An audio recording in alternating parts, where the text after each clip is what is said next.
This time it's the turn of Felix Daly.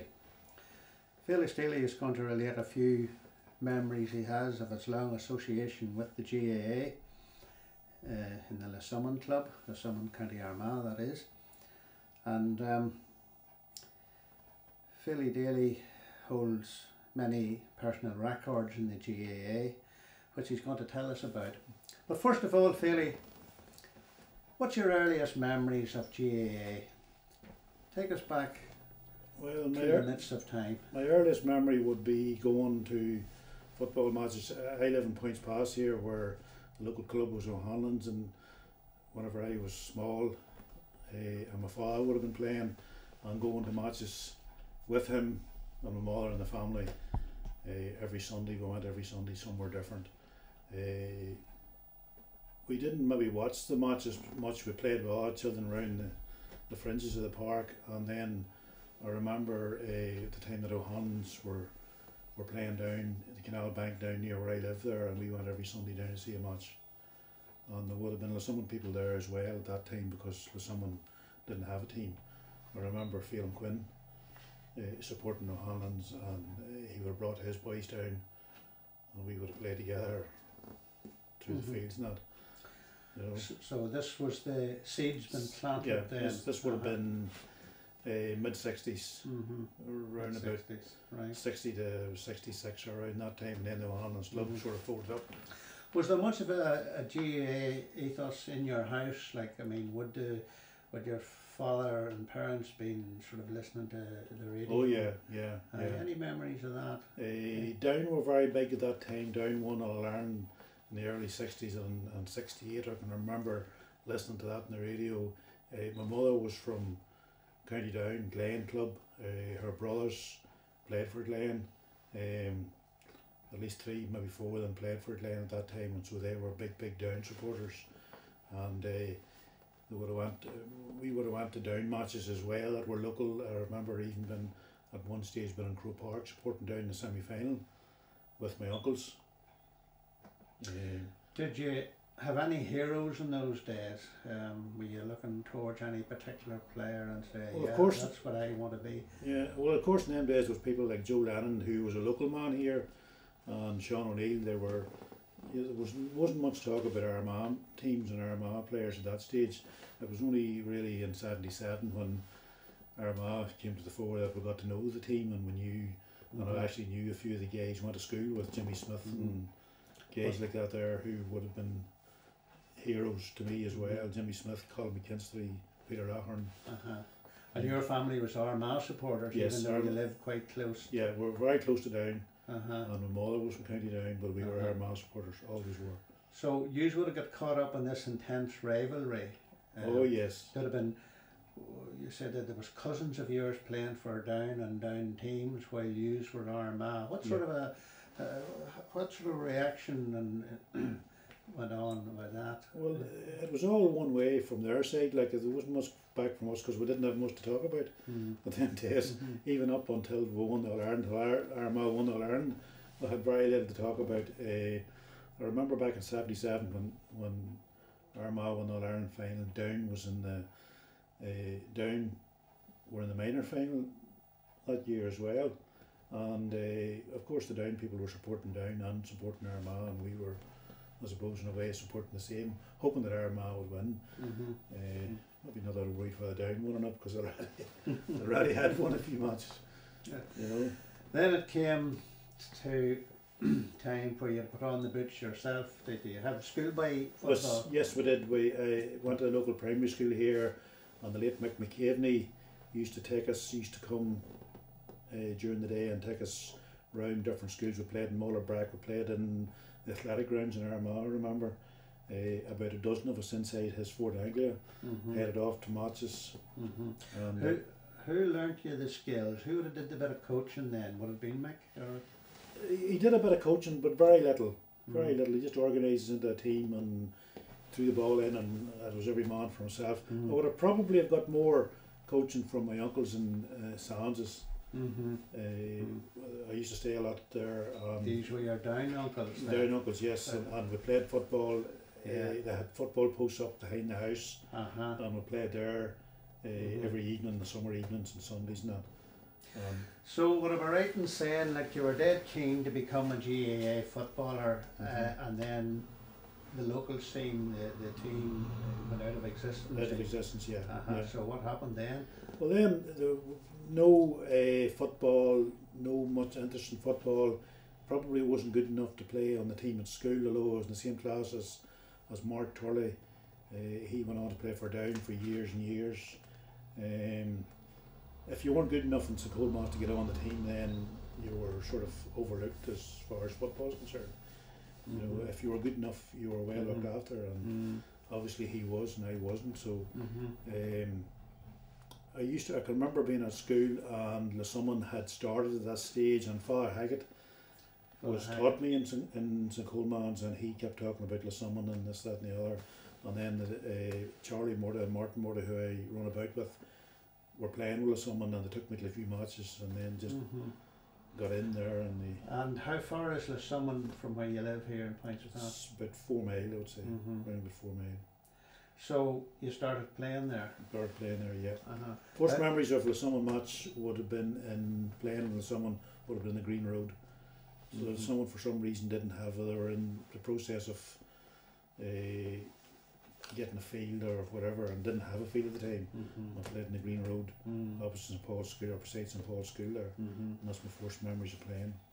I see. And were those enjoyable days? Oh, they were indeed, yes, they were indeed. What sort of success did the team enjoy in the early days? Not much success. We were all sort of very green as far as football's concerned. We sort of, again, it was just like the schoolboy days. They threw the ball in, we played our own game, but we were up against a lot of teams that were coached and were better players, and we got some brave Haydens in our team. We did win the odd match, and it was like winning a tournament or winning a cup. Whenever you won a match, it was great celebration and all. But the crack was great, the comradeship between the players and everybody. I seemed to be very well accepted in Lissummon, and there was a few men who I would look up to a lot, such as Philip Quinn, Hugh Meehan, Peter O'Hagan, men like them who looked after you very well, for want of a better word. You know, they really took you in, and whether you were good or not, even if you were the most rubbish player, they still looked after you very well. They were very appreciative of you.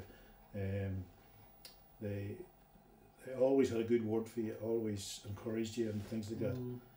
You know. So you felt very much at home there, even though you were a blow-in, if you don't mind me saying. Well, so this is a great word that you used in the GAA terms. But you were very much accepted, as you said. So you stayed a long time.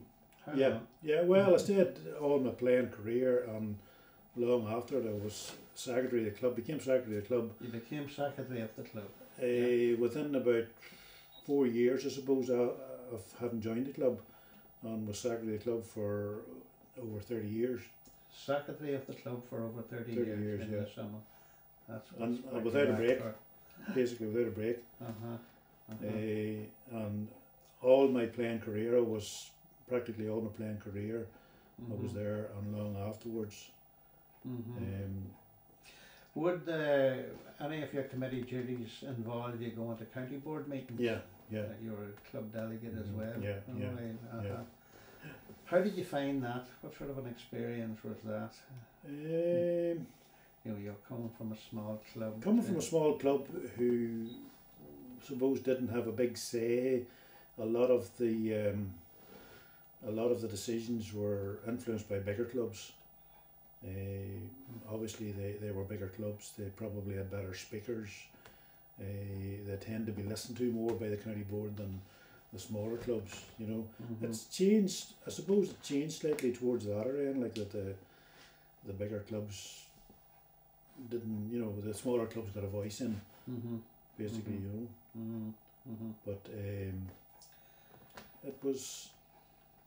You know, the meetings were long, many long nights, many arguments and whatnot, but enjoyable. It was a duty that had to be done. It was a duty that had to be done. Wasn't all that exciting. Not really all that exciting, no. Yeah. no. Seeing as you're with the club so long, from the early days that you started to what you see in the club now, what do you think of the changes? Like, what was it like when you first started there? What facilities had they? What did they own? And Well, they owned nothing except the jerseys, of my memory of it, and a ball maybe, or two. We rented a field. The field, the farmer that owned the field obviously used it as a grazing field and had cows on it, and we had to roll around and cow manure and things like that when we were training and when we were playing. so the cow pats would have been on the playing surface during the match, and many's a player would have rolled through. Yeah, oh definitely, yeah. Sometimes the farmer would have rolled the field before the match. He thought he was doing a good job by spreading it all out, but it just made it worse. You know, when we competed with the cows for a patch of grass, but it was enjoyable. It was good. The farmer was very amenable. Like, you know, whatever we wanted, we got. We put changing rooms up. I can remember getting a back of a lorry body for a changing room, and it was absolutely brilliant. Because we were changing at the backs of the ditches and cars before that. So describe that, the body of a lorry.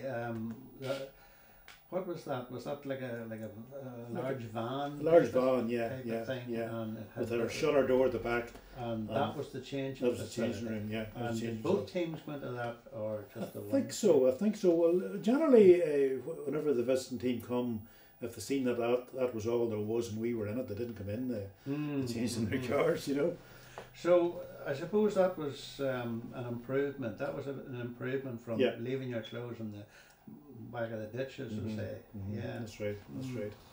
And then the progress. How did things progress in your time after that? A little bit of success in the club back in the late 80s, 87, 88, and everybody decided the club was going well. We needed to buy our own property, and we thought about looking a piece of land, which we got and developed, and it just mushroomed on from that, with, you know, developing the field, building changing rooms, and to what it is now with state of the art facilities, changing rooms, showers, a big training hall and sports hall. So you were involved in all that as secretary of the club. Yeah, so that would have been quite a busy job. It would indeed, yeah. It was indeed, there have been many a lengthy meeting to arrange all that. Do you think a club makes much of a difference in an area? You know, what's the difference in an area that has a GAA club and one that hasn't? What are we missing? Well, I mean, I've had a discussion with guys that work with me who were rugby players and soccer players, and they wanted to know. They were asking me, why is GAA so popular? The club scene, the county scene, they would get more maybe at a club match than they would get an Irish League soccer match. And I says, well, from my point of view, a person, you know, you play for the club and the area that you live in, which I was an exception to that anyhow, but no matter. But generally people played for the club that was in their area, so they identified with their area. If you were from Lissummon, you played for Lissummon and you were Lissummon to the backbone. If you're O'Hanlon's, you played for O'Hanlon's and you were O'Hanlon's to the backbone. And then you played, if you were good enough, you played for your county and the county you lived in. You didn't sort of go to the highest bidder and, you know, say at Kerry we're looking to go all the good players and we're able to buy them and all the county players went there. It doesn't happen. It doesn't work that way.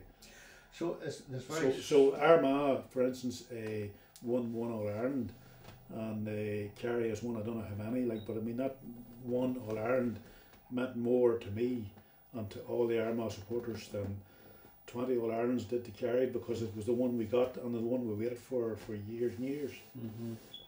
You know, and it's the same with our club. Like, I mean, our club hasn't won a lot, but what we've won we treasure. You know, and we got there. We strived and we got there. So when you're saying, you know, you play for your club in your area with your neighbours and all this, there'd be a lot of family members on the team, and cousins, and nephews, and all this thing. Now, whenever I actually stopped playing and my sons come along there, somebody said to me, well, why is your son's